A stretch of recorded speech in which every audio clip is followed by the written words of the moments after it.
This is in Sukkot, Daf Kaf Beis, Amud Beis, Tana Rabbanan. Hamuva kimin bayit, afal pish eina kochavim, nir'im mitocha kshera.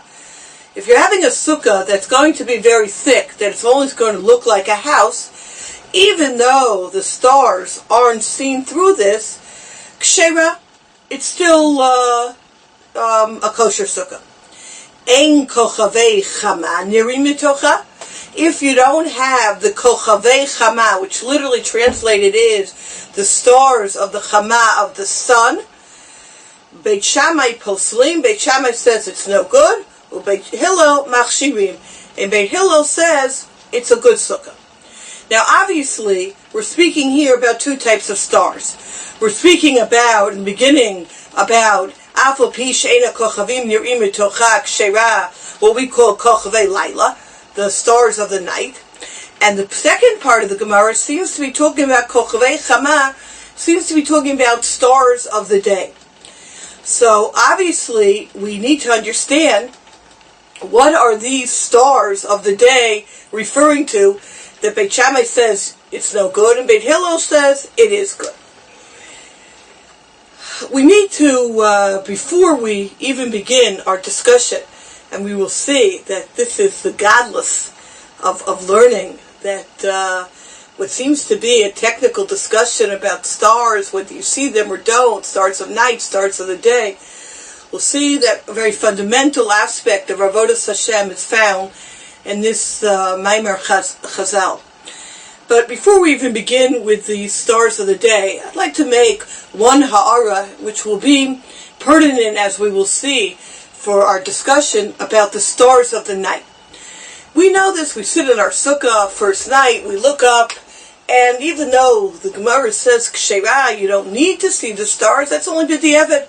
L'chatchila, it's appropriate that there shouldn't be such thick schach, that you have the ability, right, you can't have very thin schach, you can't have more sun than shade, but you should be able, within the cracks of the schach, to be able to see the kochavim nir'im mitocha, the stars being seen from within them.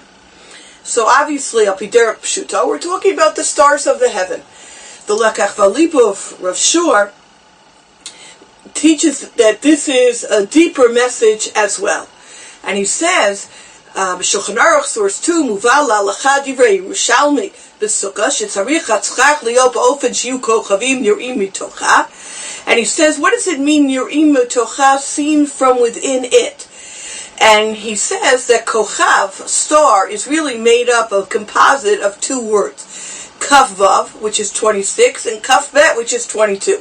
Kaf Vav, we know, is the numerical value of God's name, 26, and the 22 represent the letters in the Torah, the letters in the alphabet.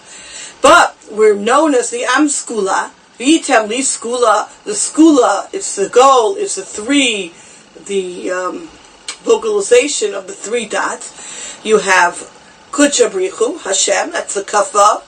Oraisa, that's the 22, that's the letters in the alphabet, letters in the Torah. And the third of the three is the person themselves. V'tzarich adam lamim b'kedushat nefesh Yisrael. And recognize that we have a chibur, we have a connection between the Torah and a Kadosh Baruch Hu. And that's what it means, kochavim nir'im mitocha, the bracket, mitoch adam ba'atzmo nir'im ha'kochavim, that we have to see within ourselves our greatness, the chelek elokah mimal. But we have to see within ourselves that we have a chelek in the Torah, that the kochav, when we say that we should see the stars from within it, it's not only from within the sukkah, you should see the stars above, but on a metaphysical level, we have to see the star within ourselves. We have to see our inherent greatness. That is the job of what Sukkot is about. Ki chelek Hashem amo, that we all be able to see the part of godliness that we have within us. And we know, it's brought down in the Gemara, on the Pasuk, umatzdike harabim kekochavim, that those who are the ones who teach the little children. These are the Melamdei Tinoko. The teachers are referred to as a star. Why? Because, when you look at a star, it seems very small, but really a star is like a whole galaxy. It's tremendous. Teachers also, people look at the Melamdei Tinoko as having a very small job. You're teaching alphabet to little kids. But really, Kol Olam Omed Alehem, the whole world is resting on them. And this is true of each and every one of us, that we're all stars. That even if a person doesn't makir his chashivos, he doesn't recognize his greatness, he has to know and believe that his neshama is very great. And there's a tremendous amount of light coming from him. And and you have to believe that from within him there is a tremendous amount of greatness. And this is part of our job.